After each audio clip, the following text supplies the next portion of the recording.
Alright,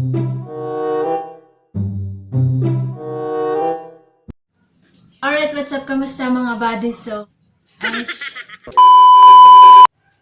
Alright, what's up? Kamusta mga buddies? So, my name is Miamoon and welcome back again guys to my YouTube channel. So, for today's video, ipapakita ko sa inyo kung paano ako mag-download ng sound effects na ginagamit ng mga ibang YouTubers, mga sikat na YouTubers at mga ginagamit ko din. So, bali, step by step, papakita ko sa inyo kung paano ko siya ginagawa.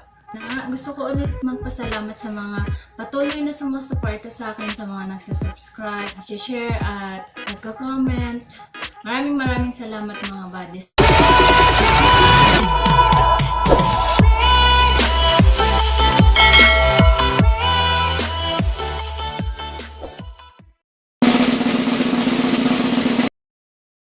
Ten, 9, 8, 7, 6, 5, 4, 3, 2, 1, 0.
A few inches later.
Ganun lang po kasimple mag-download ng sound effects. Pero disclaimer lang po tayo guys. Mag-ingat po kayo sa copyright po. Kasi minsan, lalo na pag kayong mga mahahaba, basta pag nagda-download kayo, lagi nyong i-check po yung non-copyright, yung mga free lang po na pwedeng gamitin sa YouTube. May shoutout po ulit tayo. Shoutout nga pala kay Mr. Rafael Roque. What's up, buddy? Kamusta? Thank you sa panonood ng aking video. Hanggang dito na lang po tayo and thank you for watching. And